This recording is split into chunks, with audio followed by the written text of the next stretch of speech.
আশা করছি আমার এই ভিডিওটা আপনাদের ভালো লাগবে। যদি ভালো লাগে লাইক শেয়ার কমেন্টস অবশ্যই করবেন। নমস্কার। অনেকেই মনে করেন কলকাতার ইতিহাসের সঙ্গে সব সময় জুড়ে রয়েছে কলকাতার কালীঘাটের কালী ঠাকুরের। কেউ কেউ আবার কলকাতার নামের সঙ্গে কালী নামের সংযোগ খুঁজে পান। কলকাতার সব থেকে প্রাচীন কালী মন্দির হলো কালীঘাটের কালী মন্দির। এই কালী মন্দির হলো সতীপীঠ, অর্থাৎ 51 পীঠের এক পীঠ। পৌরাণিক কাহিনী অনুসারে এখানে সতীর 51 দেহখণ্ডের মধ্যে ডান পায়ের কনিষ্ঠ আঙুলটি পড়েছিল। এই তীর্থের পীঠ দেবী হলেন দক্ষিণা কালী এবং ভৈরব বা পীঠ রক্ষক দেবতা হলেন নকুলেশ্বর। বল্লাল সেনের সময় 1159 থেকে 1179 খ্রিস্টাব্দে এই জায়গাটি কালীক্ষেত্র নামে বেশ প্রসিদ্ধ পেয়েছিল। তীর্থ দর্শনের আশায় অনেক পুণ্যার্থী গঙ্গা তীরে আসতো এই কালী দর্শন করার জন্য এবং এই গঙ্গাতে স্নান করার জন্য। সেই সময় বহুলা থেকে দক্ষিণেশ্বর পর্যন্ত 26 কিলোমিটার এলাকা জুড়ে বিস্তৃত ছিল। এর মধ্যিখানে ত্রিভুজাকৃতি 3 কিলোমিটার জায়গাকে অতি পবিত্র বলে মনে করা হতো। ত্রিভুজের 3 কোণে ছিল ব্রহ্মা, বিষ্ণু ও মহেশ্বরের মন্দির। এই কালীক্ষেত্র সীমার মধ্যে কোনো এক জায়গায় সুদর্শন চক্রের চিহ্ন হয়ে সতীর দেহের পায়ের আঙুল পড়েছিল। সেই জন্য সেখানে এক দেবী মূর্তি ও একটি ভৈরব মূর্তির প্রতিষ্ঠা হয়। কোনো কোনো গবেষকরা বলে থাকেন কালীক্ষেত্র এই কথাটি থেকেই কলকাতা নামটি উদ্ভব হয়েছিল। এটাই কালীঘাটের উৎপত্তির পৌরাণিক ইতিহাস বলে মনে করা হয়। কালীঘাটের আদি সৃষ্টির ইতিহাস পুরোটাই কিংবদন্তির উপর নির্ভর করে। কালীক্ষেত্রের এই দুর্গম জঙ্গলপূর্ণ এলাকায়, যেখানে তখন আইন শাসন বা সভ্যতার আলো এসে পৌঁছায়নি, এই অঞ্চলের আদিবাসী তখন প্রধানত পোদ, জেলে, দুলে, বাগদি প্রভৃতি আদিবাসী কিছু তান্ত্রিক ও ব্রাহ্মণ গোপনে পুজো দেবার জন্য এখানে আসতেন। লোকমারফত শোনা যায় ব্রহ্মানন্দ গিরি ও আত্মারাম ব্রহ্মচারী নামে 2 সন্ন্যাসী কোষ্ঠী পাথরের একটি শিলাখণ্ডে দেবীর রূপদান করেন। 1809 সালে বরিশালের সাবর্ণ জমিদার শিবদাস চৌধুরী এবং তার পুত্র রামলাল ও ভ্রাতুষ্পুত্র লক্ষ্মীকান্তের উদ্যোগে আদি গঙ্গার তীরে বর্তমান মন্দিরটি নির্মিত হয়েছিল। কলকাতার সব থেকে প্রাচীন কালী মন্দির হলো কালীঘাটের কালী মন্দির। শোনা যায় এই মন্দিরে কেবল রাজা, জমিদার এরাই আসেন না, ধনী দরিদ্র, হিন্দু, মুসলিম, খ্রিস্টান সমস্ত সম্প্রদায়ের মানুষেরা এই কালী মন্দিরে পুজো করতে আসতেন। শুধু তাই নয়, ইংরেজ সাহেবও এখানে পুজো দিয়েছেন। একটি মামলা জেতার জন্য একবার মানত করে গিয়েছিলেন একজন সাহেব। সেই মামলা জেতার পর এই মন্দিরে এসে তখনকার সময়ে 3000 টাকার পুজো দিয়েছিলেন তিনি। এবং শোনা যায় পাঞ্জাব ও বার্মা দখলের পরও ইস্ট ইন্ডিয়া কোম্পানির পক্ষ থেকে এই মন্দিরে ষোড়শ উপাচারে পুজো দেওয়া হয়েছিল। আবার শুধু ইংরেজরাই নয়, প্রতি মাসে প্রায় 500-রও বেশি বিভিন্ন সম্প্রদায়ের মানুষ এই মন্দিরে পুজো দিতে আসতেন।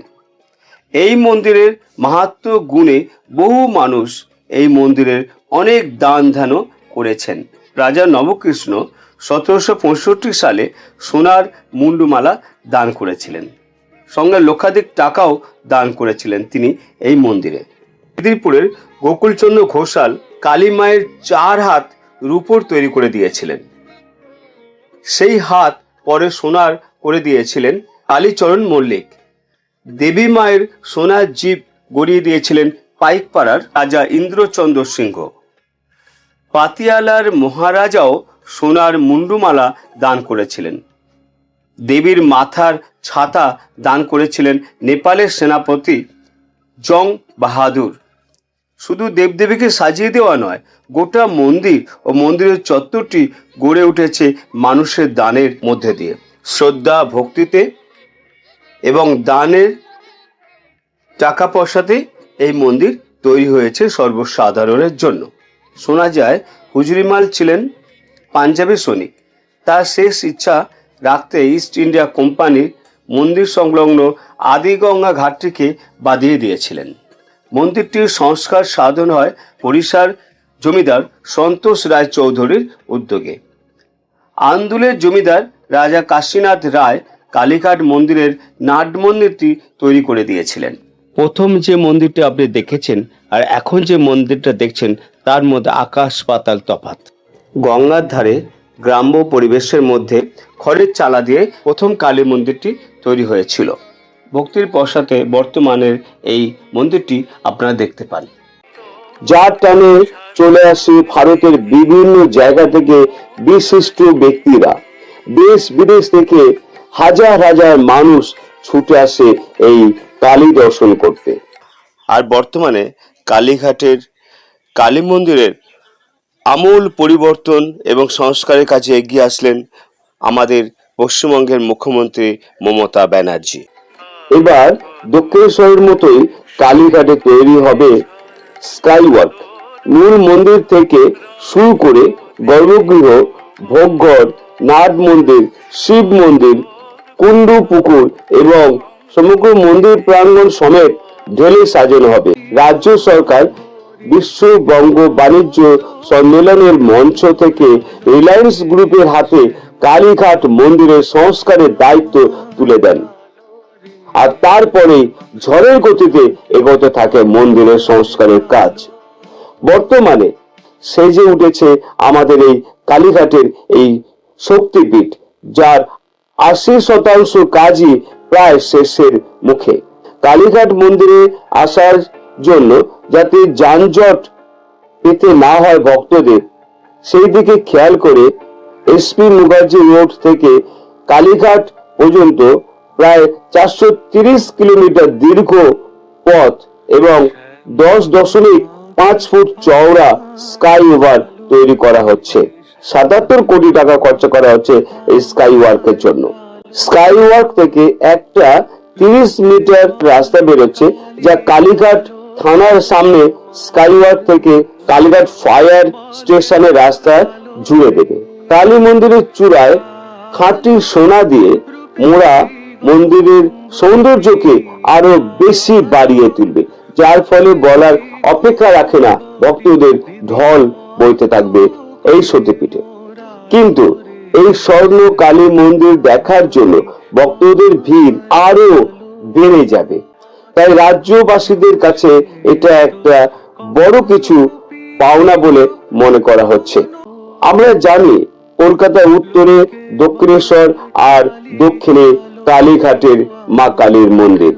এই কালীঘাটের কালী বলতে আমরা দেখেছি কালো কোষ্ঠী পাথরের মা কালীর মূর্তি, বড় বড় লাল রঙের ত্রিনয়ন আর গলায় সোনার মুন্ড মালা, মায়ের 4টি সোনার হার এবং বড় সোনার জিভ, আর 5টা কালী মায়ের রূপের থেকে সম্পূর্ণ আলাদা আমাদের এই কালীঘাটের মা কালী। সনাতন ধর্মের বিচারে কালীঘাটের স্থান হলো অসমের কামাখ্যা মন্দিরের পরেই। বন্ধুরা, আমার এই ছোট্ট সময়ের মধ্যে আমি পুরোপুরি পুঙ্খানুপুঙ্খভাবে আপনাদের কাছে উপস্থিত করতে না পারলেও কালীঘাটের কালী মন্দিরের সার মর্মটাকে আমি ছোট্ট আকারে আপনাদের কাছে তুলে ধরেছি। আশা করছি আমার এই ছোট্ট কালীঘাটের কালী মন্দিরের ইতিহাস আপনাদের ভালো লাগবে। আর যদি ভালো লাগে, লাইক, শেয়ার, কমেন্টস করতে ভুলবেন না। নমস্কার।